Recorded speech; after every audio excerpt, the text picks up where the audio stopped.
Sud Radio, l'œil de l'expert. L'œil de l'expert, ce matin, je devrais dire le coup de cœur de l'expert. C'est pour l'écrivain Philippe Torreton, pas le comédien. Je reçois l'écrivain ce matin. Bonjour Philippe Torreton. Bonjour. Merci d'être avec nous ce matin. Vous avez publié Une certaine raison de vivre chez Robert Laffont. C'est un premier roman. Si je ne me trompe pas, on vous connaît évidemment. On va pas refaire votre carrière de comédien, mais on avait beaucoup aimé. Je me souviens avec Gérard Collard, Mémé. C'est un livre dans lequel vous rendiez hommage, un hommage très tendre à votre grand-mère. Il y a un lien d'ailleurs, vous le dites à la fin du livre, d'une certaine manière sur cet amour de la terre dans ce roman. Oui. C'est pour ça que j'ai insisté sur les remerciements, pour montrer l'origine de tout ça, quoi. Oui, voilà. alors l'origine de tout cela, c'est une nouvelle de Jean Giono. Jean Giono, peut-être qu'on peut commencer par dire qu'il est injustement oublié. Il fait pas partie des écrivains, j'ai envie de dire, à la mode dont on parle beaucoup. Alors, est-ce un inconvénient ou un avantage pour lui? Je sais pas, parce que il est ancré chez beaucoup de gens, quand même, de façon définitive, comme un immense écrivain. Mais c'est sûr qu'il n'a pas une gloire comme ça, beaucoup plus grande que certains à talent égal. Ouais. Mais je pense que c'est tellement durable. C'est comme une strate géologique, quoi. Il est dans là, notre paysage. Il fait partie vraiment. Alors, ce livre, c'est d'abord une histoire d'amour. Enfin, moi, en tout cas, c'est ce que j'ai ressenti en le lisant. C'est ce que j'ai trouvé très intéressant. Parce que c'est une histoire d'amour originale. C'est ce que j'ai voulu écrire. Une grande histoire d'amour. Ouais. C'est exactement cela. Parce que c'est vrai que quand on parle de Giono, on pense à la terre, on pense à cet écrivain régionaliste. Or, ça part de Giono, il y a beaucoup de points communs avec lui, évidemment, mais c'est quand même une histoire d'amour un petit peu, enfin tout à fait hors du commun. Oui, j'ai voulu. Comment vous êtes dit, voilà, je pars de Giono, de l'homme qui, c'est l'homme qui aimait planter, l'homme qui plantait des arbres, et comment on construit une histoire autour de cela. Mais moi, j'ai découvert cette nouvelle il y a à peu près 20 ans maintenant, et c'est le genre de petit livre que vous avez toujours sur vous, que vous offrez à tout le monde. Et j'ai toujours rêvé à partir de cette nouvelle, en me disant j'en ferai quelque chose un jour, mais je ne savais pas quoi. Et évidemment, on pense à une adaptation, ou pour le théâtre, ou pour le cinéma. Et j'ai commencé à travailler en ce sens-là, d'ailleurs. Et puis, j'ai appris que cette nouvelle était une fiction. C'est-à-dire qu'à son corps défendant, il était obligé, Giono, devant le succès de cette nouvelle, qu'il avait cédé à l'humanité, il n'y avait pas de droit sur cette nouvelle, il avait dit, voilà, c'est ma façon à moi de planter des arbres, c'est d'écrire ça et de vous le donner. Mais ça a eu un succès dingue, ça a été traduit dans des dizaines de pays. Et des gens ont recherché la trace de ce berger planteur d'arbres. Oui, il faut raconter peut-être rapidement l'histoire. C'est un berger Giono qui plante des arbres. raconte qu'en 1913, il aimait se promener, il s'est paumé, et il avait plus d'eau. Il a rencontré un berger qui vivait tout seul, entouré d'une trentaine de brebis. Et le lendemain, il l'a suivi, parce qu'il lui a prêté le gîte et le couvert. Et le lendemain, il l'a suivi un peu dans ses promenades avec ses moutons. Et il s'est aperçu qu'il plantait des arbres. Il plantait 100 glands de chêne par jour. Et que ce travail, il l'avait commencé à la mort de sa femme et de son fils 5-6 ans avant. Et Giono nous raconte que après la guerre, il va retourner le voir, et que cet homme n'a pas cessé de planter 100 glands de chêne par jour toute sa vie jusqu'à sa mort en 1947. Et qu'à la fin, évidemment, il a changé le paysage de cette région qui était désertique. Les villages dépeuplés se sont repeuplés, les maisons se sont rebâties, les cultures ont été irriguées parce que l'eau pouvait couler. Et Giono termine en disant, cet homme simple a accompli l'œuvre de Dieu.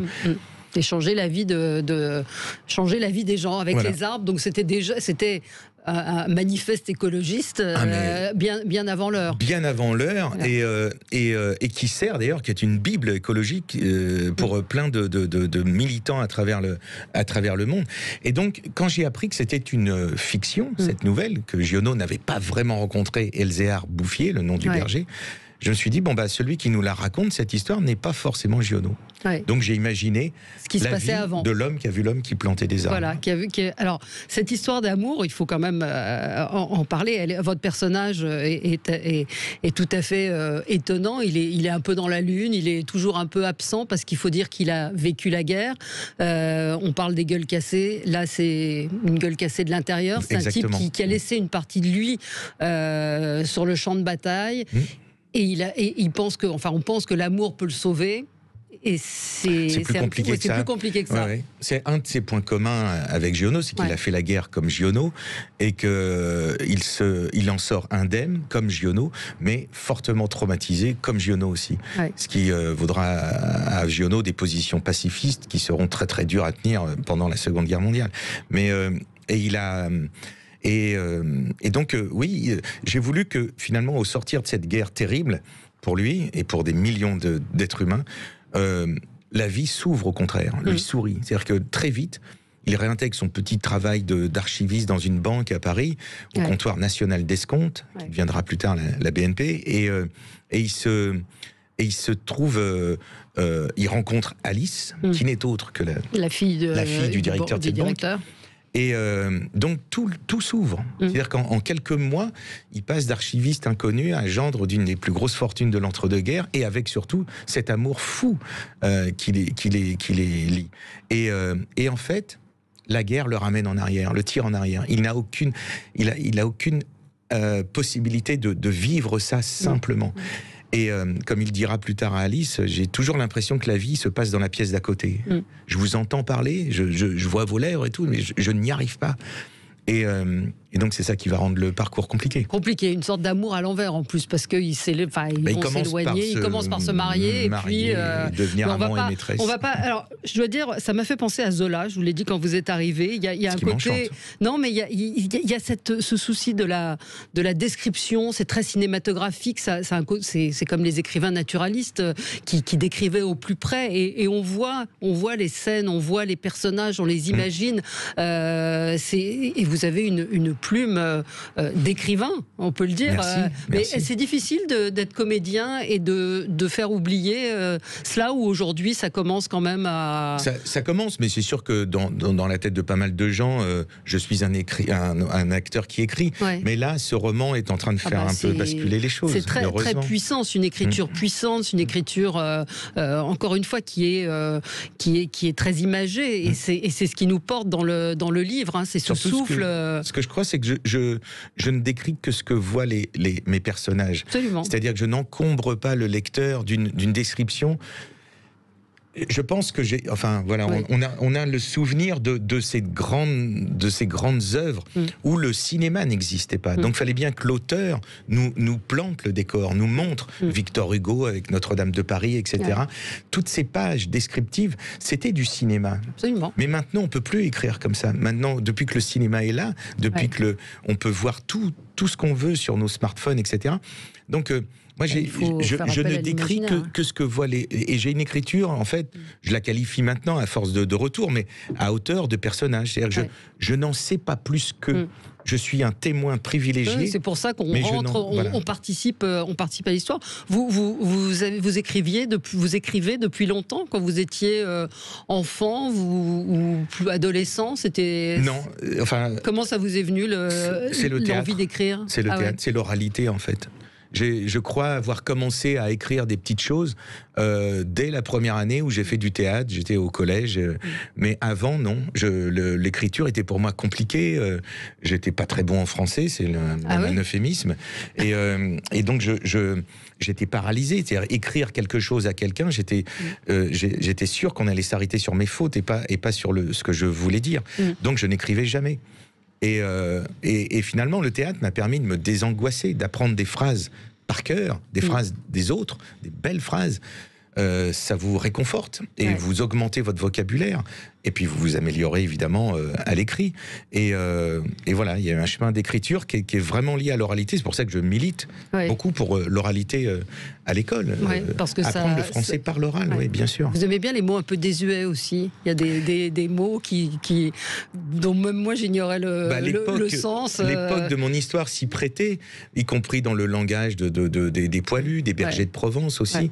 Mais moi, j'ai toujours pensé qu'une langue est vivante par sa faculté d'absorber des mots nouveaux, de les intégrer, ou des mots étrangers, ou des mots de la rue, des mots de la jeunesse, mais aussi de remettre sur selle des mots anciens. Et alors, certains mettront beaucoup de temps, peut-être pour certains c'est impossible, mais je crois qu'il y a toujours un espoir. Si les mots ont été inventés un jour, c'est pas pour rien.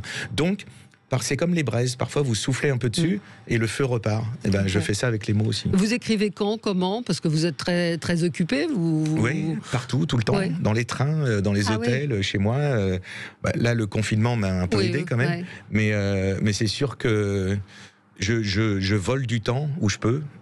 Mais vous n'avez pas besoin d'avoir des rituels comme ont certains écrivains, de dire je travaille le matin, je travaille le soir. Vous pouvez écrire n'importe où. Ce livre-là, il a été aussi écrit de façon très régulière, justement le matin, après que mes enfants soient partis à l'école. Je m'installais et je pouvais écrire, même sauter la pause déjeuner. Et vous retravaillez beaucoup? Comment vous travaillez? Tout le temps. Vous écrivez un premier jet, vous revenez, que vous avez le roman en tête. Enfin, moi, j'aime bien savoir comment travaillent les écrivains. Je vais tout vous dire. J'écris, en général, il y a une spontanéité comme ça qui me vient. Je la valide par l'oralité. J'ai besoin de lire à voix haute ce que j'écris pour voir si ça coule, si ça heurte pas la langue. Là, c'est le gueuloir. Oui, exactement. Et puis, je reviens toujours dessus. C'est-à-dire qu'au bout d'un moment, je suis même obligé de ne pas reprendre mon roman au début parce que je retravaillerai tout le temps le début, en fait. Mais je retravaille beaucoup. Bien sûr. Oui, donc et les personnages, l'histoire, vous l'avez écrite avant, vous savez où vous allez. J'avais toute la trame fait un plan. Ouais, toute la trame, parce que en plus c'est une chronologie un peu déconstruite, donc c'était important de savoir où on allait. Mais en même temps, ce que j'ai vécu là pour la première fois, puisque c'est mon premier roman, c'est l'extraordinaire capacité qu'ont les personnages à exister presque indépendamment de vous. C'est-à-dire qu'au bout d'un moment, vous ne pouvez pas leur faire dire n'importe quoi. Ils ne peuvent pas aller n'importe où. Ils ne peuvent pas se comporter n'importe comment. Et finalement, au bout d'un moment, vous les regardez vivre, en fait. Et pour la première fois de ma vie, quand j'ai terminé, où je me suis dit, là, en gros, j'ai terminé un premier travail, en tout cas, j'étais triste, j'étais dépossédé, j'avais envie de les retrouver. Et j'avais envie de continuer avec eux, de savoir ce qu'ils allaient faire après. C'est un peu sentimental, mais c'est vrai. C'est vrai. Mais c'est très joli, c'est ce que vous dites, parce que de sentir que ces personnages, en fait, existent, vous leur avez donné corps et ils deviennent presque... Et oui, et même, je ne vais pas tout dévoiler, mais arrive une petite fille à un moment donné, à la fin... Mais elle est venue, mais d'un coup, comme ça. Oui, c'est ça. Donc ça, ce sont des choses qui arrivent au fil de l'écriture aussi. Oui. Mais 5 minutes avant, j'aurais été incapable de vous dire, oui, il va se passer ça. Non, elle est venue. Elle est venue et je l'ai... Alors l'idée m'est venue. Mais si elle est venue, je me dis que c'est aussi... parce que j'ai décrit avant. Donc... c'est comme si elle était obligée de venir, en fait. Alors, vous parlez évidemment des arbres. Il y a ce passage. Ça va, Monsieur Jean, c'est votre personnage. Vous cherchez quelqu'un. La forêt a disparu. Vous aimez les arbres, dit-il sans la regarder. Les arbres, oui, les arbres. Je ne me suis jamais posé la question. On parle des blessés. Et vous pensez aux arbres. Et c'est vrai que les arbres, même aujourd'hui, alors moi j'ai un combat pour un cèdre dans ma commune qui doit être abattu. Je me suis renseignée auprès du jardinier de Versailles. Il me dit, est-ce que vous saviez qu'aujourd'hui on peut abattre un arbre, que les arbres ne sont pas protégés? Tous ces arbres dits magnifiques, ces grands arbres, aujourd'hui ne sont absolument pas protégés. Mais ce qui est une erreur tellement, j'allais dire un scandale, mais plus qu'un scandale encore, c'est une telle erreur par rapport à la vie. Un arbre est un monument dont on ne sait quasiment rien. Déjà, le fait de savoir qu'il y a plus de bois sous terre qu'au-dessus, c'est-à-dire que la masse ligneuse est plus importante dans le sol Et la communication des armes, on est au balbutiement, on commence à peine à se rendre compte que oui, effectivement, ça communique entre eux. Et donc c'est l'ignorance humaine est crasse dans ce domaine. Et on doit vite réparer ça en donnant un statut aux arbres. On ne peut pas faire n'importe quoi avec les armes. Bah on va s'en occuper. Je vous accompagne.